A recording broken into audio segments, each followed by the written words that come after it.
যখন বাংলার সংস্কৃতি আক্রান্ত, বাংলার ভাষা আক্রান্ত, বাংলার মনন আক্রান্ত, বাঙালির অস্তিত্বের সংকট দেখা যায়, তখন রবীন্দ্রনাথ ঠাকুর তো আর বাইরে থাকতে পারেন না। তো এরকম একটা পরিস্থিতিতে আপনি 100 নয় 1000 জন বাঙালিকে যদি জিজ্ঞেস করেন যে রবীন্দ্রনাথ ঠাকুর কে, উত্তর খুব সহজ সরল আসবে। রবীন্দ্রনাথ ঠাকুর আমাদের প্রাণের কবি, আমাদের মনের কবি, আমাদের জীবনের কবি, আমাদের ঘরের কবি। রবীন্দ্রনাথ ঠাকুর আমাদের জীবন্ত ঠাকুর। রবীন্দ্রনাথ ঠাকুর আমাদের ভাষা, আমাদের ভালোবাসা, আমাদের আশা, ইত্যাদি ইত্যাদি। বিষয়টা হচ্ছে এই ধরনের উত্তরগুলো খুব আবেগপূর্ণ উত্তর, মনের খুব গভীর থেকে আসে। আর যেহেতু মনের গভীর থেকে আসে, মন পরিবর্তনশীল, তাই উত্তরও পরিবর্তনশীল। উত্তর বদলে যেতেই পারে। কিন্তু রবীন্দ্রনাথের ব্যাপারে এমনও কিছু ধারণা আছে যেটা হিস্টোরিক্যালি ডকুমেন্টেড, কখনো পরিবর্তন হবে না। প্রথমত, তিনি ভারতবর্ষের জাতীয় সঙ্গীতের রচয়িতা। দ্বিতীয়ত, তিনি ভারতবর্ষের প্রথম নোবেল লরিয়েট। আর তৃতীয়ত, তিনি বিশ্বভারতীর মতো একটা আন্তর্জাতিক বিশ্ববিদ্যালয়, সঙ্গে শান্তিনিকেতন এবং সাধারণ মানুষের কারিগরি দক্ষতা বাড়ানোর জন্যে শ্রীনিকেতন, এই 3টে প্রতিষ্ঠানের প্রতিষ্ঠাতা। এবং 3টেই তিনি করেছিলেন তার ব্যক্তিগত বা পৈতৃক সম্পত্তির উপরে। তো আজ যখন বাংলা ভাষা, বাংলা সংস্কৃতি, বাংলার অস্তিত্ব, বাংলার চিন্তাভাবনা, বাঙালির অস্তিত্ব সব কিছু বিপন্ন হয়ে পড়ছে, তখন রবীন্দ্রনাথও নিশ্চয়ই বিপন্ন হয়ে পড়ছে। সব কিছুর উপরেই যদি আঘাত এসে থাকে, তাহলে রবীন্দ্রনাথ নিশ্চয়ই বাঙালির জীবন থেকে বাদ চলে যাননি।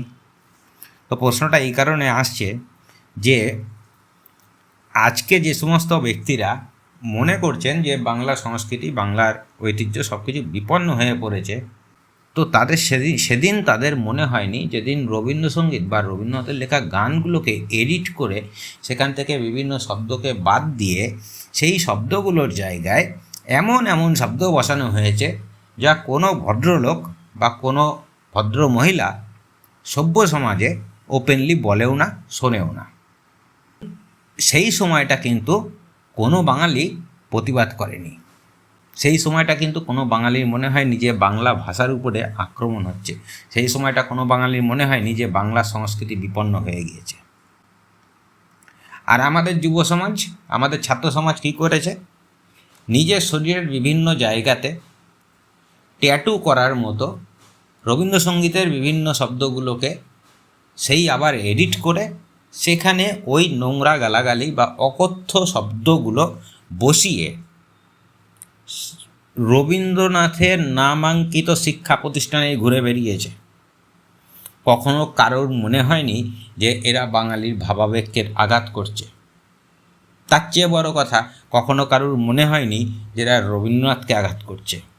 তার কথা কারোর কখনো মনে হয়নি এরা যে প্রেমিসিস্টার মধ্যে ঘুরে বেড়াচ্ছে সেটা রবীন্দ্রনাথের পৈতৃক সম্পত্তি।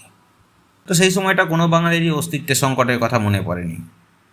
যেহেতু রবীন্দ্রসঙ্গীত সবার সঙ্গীত, যেহেতু রবীন্দ্রসঙ্গীত, তাই যা খুশি করা যায়। আমাদের প্রাণের কবি, মনের কবি, ঘরের কবি, তো তাই আমরা যা খুশি করতে পারি। দেখুন, বাস্তব পরিস্থিতিটা খুব কঠিন আর একেবারেই আলাদা। যেটা আমরা দেখি সেটা হয় না, আর যেটা হয় সেটা আমরা দেখি না।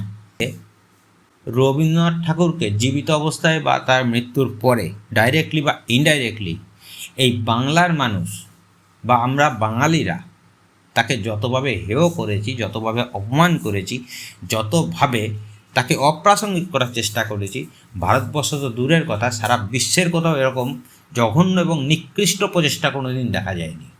আর স্থান, ঘটনার সময়কাল বলে দিচ্ছি, কি ঘটেছিল সেটাও বলে দিচ্ছি, এবং ঘটনার পরিপ্রেক্ষিতে কি বলা হয়েছিল সেটাও বলে দিচ্ছি। এর চাইতে বেশি জানতে হলে নিজেকে একটু সার্চ করে দেখতে হবে।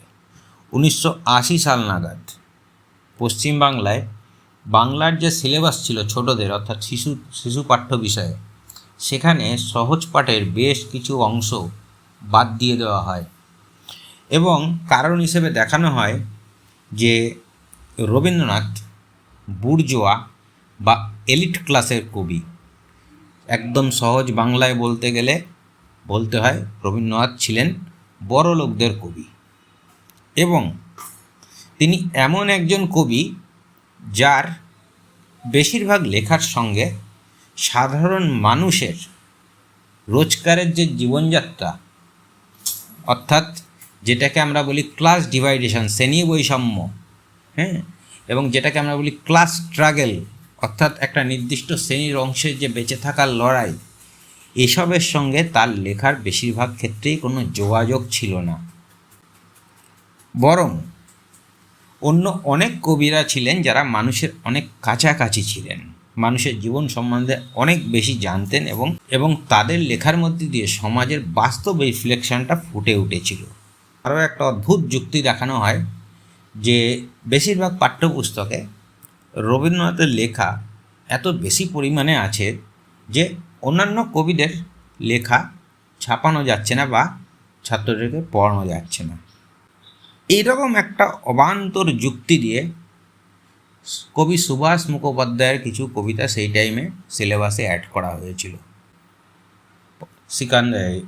সুকান্ত ভট্টাচার্যের ক্ষেত্রেও সেই একই ঘটনা হয়েছিল, জীবনানন্দ দাশের ক্ষেত্রেও সেই একই ঘটনা ঘটেছিল। কিন্তু রবীন্দ্রনাথের লেখা অধিক পরিমাণে থাকার জন্যে সুকান্ত ভট্টাচার্য বা জীবনানন্দ দাশের কবিতা বইতে ঢোকানো যাচ্ছে না বা অ্যাড করা যাচ্ছে না সিলেবাসে। এটা বলা মানে শুধুমাত্র রবীন্দ্রনাথ নয়, সুকান্ত ভট্টাচার্য বা জীবনানন্দ দাশকেও কি ছোটো করা হয় না? সিলেবাস সংশোধন হলো সহজ পাঠ লেভেলের উপরেও হয়েছে, কিন্তু সেক্ষেত্রে সুকান্ত ভট্টাচার্য বা জীবনানন্দ দাশের কবিতা কি সহজ পাঠে ছিল?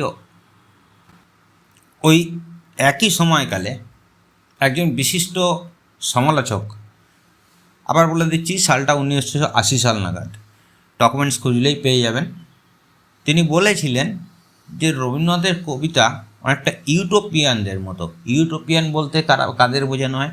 ইউটোপিয়ান বলতে এমন এক শ্রেণীর মানুষকে বোঝানো হয় যাদের সঙ্গে বাস্তবের কোনো মিল নেই, বলা যায় যে একটা কল্পলোকের বাসিন্দা।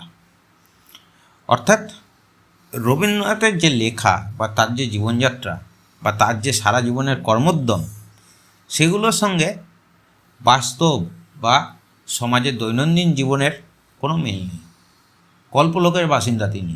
আচ্ছা, তিনি যদি কল্পলোকের বাসিন্দা হতেন তাহলে ওই রকম 3টে প্রতিষ্ঠান তৈরি করতেন। শ্রীনিকেতন কাদের জন্য তৈরি করা হয়েছিল? তিনি যদি কল্পলোকের বাসিন্দা হতেন বা ওই তথাকথিত ইউটোপিয়ান হতেন, বা তিনি যদি সত্যি কল্পলোকের বাসিন্দা হতেন বা তথাকথিত ইউটোপিয়ান হতেন, তাহলে অজস্র ছোট গল্প, নাটক, কবিতায় সমাজের বিভিন্ন স্তরের মানুষের যে কথাগুলো এসছে, তারা কি মঙ্গল গ্রহের ক্যারেক্টার? তো যে বা যারা রবীন্দ্রনাথকে ইউটোপিয়ান বলেছিলেন, অর্থাৎ কল্পলোকের বাসিন্দা বলেছিলেন, সেটা তারা তাদের বিচারধারায় বলেছিলেন।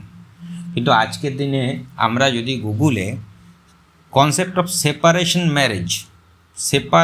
ম্যারেজ, আবারও বলছি সেপারেশন ম্যারেজ ইন জাপান, এইটা লিখে সার্চ করি, তাহলে আমরা দেখব যে আজকের দিনের জাপানের সমাজে একটা নতুন ধরনের বিয়ের প্রচলন হয়েছে। এখানে একজন নারী আর পুরুষের বিবাহযুক্ত সম্পর্ক থাকবে, অর্থাৎ তারা একে অপরকে বিয়ে করবে, স্বামী স্ত্রী হিসেবে পরিচয় থাকবে তাদের, কিন্তু তারা কখনো এক বাড়িতে থাকবে না।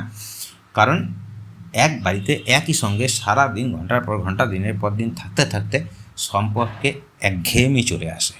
তাহলে তারা কী করবে? তারা সম্পূর্ণ ডিফারেন্ট প্লেসে থাকবে এবং নির্দিষ্ট সময় অন্তর নির্দিষ্ট কারণ বিশেষে তারা একটা নির্দিষ্ট জায়গায় স্বামী স্ত্রীর মতো থাকবে। সময় তাদের যাবতীয় খাওয়া, শোয়া, বসা, গল্প করা, আড্ডা, ইয়ার্কি, ফিউচার প্ল্যানিং সব সেই সময়টা হবে। আবার তারপরে নির্দিষ্ট সময় পরে তারা আবার যে যার নির্দিষ্ট শেল্টারে চলে যাবে। তো 1980 দশকে যিনি ইউটোপিয়ান বলেছিলেন রবীন্দ্রনাথকে, তার কাছে সত্যি এটা স্বপ্নলোকের মতোই হতে পারে, কারণ আজকের দিনে এটা জাপানে ঘটছে। কিন্তু আজ থেকে বহু বছর আগে রবীন্দ্রনাথ তার শেষের কবিতায় অমিত এবং লাবণ্যের বিয়ের প্ল্যানিংয়ের বিষয়ে এই ধরনের একটা কনসেপ্ট রেখে গিয়েছিলেন। এবং এই সেম কনসেপ্ট যা আজকে জাপানে ফলো হচ্ছে। তো কনসেপ্টের উপর দাঁড়িয়ে যদি ওই ভদ্রলোক রবীন্দ্রনাথকে ইউটোপিয়ান বলে থাকেন, সেটা সম্পূর্ণ তার ব্যক্তিগত ব্যর্থতা, তার দায় রবীন্দ্রনাথের না। আর আজকের দিনে যে সমাজে আমরা বেঁচে আছি, এই সমাজে বহু জীবন্ত বা জ্যান্ত লোক প্রতিদিন ইচ্ছাকৃতভাবে রবীন্দ্রনাথকে অপমান করেন, ডাইরেক্টলি না ইনডাইরেক্টলি, বিভিন্নভাবে। এবং তারা এগুলো ইচ্ছা করেই করেন প্রচারে থাকার জন্যে। আর সবচেয়ে বড় লজ্জার বিষয় যে আমরা আমাদের মাতৃভূমি বা নিজের বাসস্থানে দাঁড়িয়ে নিজেদের ভাষার, নিজেদের জাতির, নিজেদের ধর্মের, নিজেদের দেশের একজন কবিকে যখন ক্রমাগত এইভাবে আক্রমণ করছি বা আক্রান্ত হতে দেখছি, সেই একই সময়ে আমরা দেখছি যে সারা বিশ্বের বিভিন্ন প্রান্ত থেকে বিভিন্ন ভাষার মানুষ, বিভিন্ন দেশের মানুষ শুধুমাত্র রবীন্দ্রনাথের উপরে গবেষণা করার জন্যে বিভিন্ন বিশ্ববিদ্যালয়ে আসছে এবং তারা বাংলা ভাষাটা শিখছে রবীন্দ্রনাথের লেখা তার ভাষায় পড়বে বলে। খুব অদ্ভুতভাবে আমরা যারা বলতে গেলে প্রায় বিশ্ব নাগরিক, সারা বিশ্বের সমস্ত সংস্কৃতি, সমস্ত উদার মনস্কতা, সমস্ত চেতনাশীলতা, ইত্যাদি ইত্যাদি ভারী ভারী শব্দের সব একদম ঠিকা নিয়ে বসে রয়েছি সারা বিশ্বকে রক্ষা করার জন্যে, তখন সেই রবীন্দ্রনাথ ঠাকুরেরই একটি বাড়ি কোনো একটি দেশে গুড়িয়ে দেওয়া হয়েছে। কোনো একজন বাঙালি বুদ্ধিজীবীর, কোনো একজন রবীন্দ্রপ্রেমিক মনে হয়নি যে রবীন্দ্রনাথের বাড়িটা গুড়িয়ে দেওয়া হলো, এটা বাংলা ভাষা বা বাংলা সংস্কৃতির উপরে বা বাঙালির উপরে একটা আক্রমণ হলো। এটা দেখুন, বাস্তবে রবীন্দ্রনাথকে নিয়ে আমরা মুখে যাই বলি না কেন, তাকে নিয়ে আমরা যেরকম অবজ্ঞা করি বা বেশিরভাগ ক্ষেত্রে অপমান করি বা অপমানিত হতে দেখেও চুপ করে থাকি, সেটা ন্যাকামো বা ভণ্ডামি ছাড়া কিছুই না। এবং এরম ভণ্ডামি চলেই আসছে। তিনি জীবিতকালেও এগুলো সহ্য করেছেন, মারা যাওয়ার পরেও সহ্য করছেন। তার নোবেল চুরি হয়ে গিয়েছে, আমাদের মনে হয়নি যে বাংলা সংস্কৃতি বিপন্ন। তো এরকম হাজার রবীন্দ্রনাথকে নিয়ে আমরা কিভাবে অপব্যবহার করি তার উপর প্রচুর ভিডিও বানানো যায়। ভিডিওটা ভালো লাগলে লাইক করবেন, কমেন্ট করবেন, শেয়ার করবেন। ভিউজ মোটামুটি রিজনেবল ভিডিও পেলে এই রিলেটেড আরও ভিডিও বানাবো।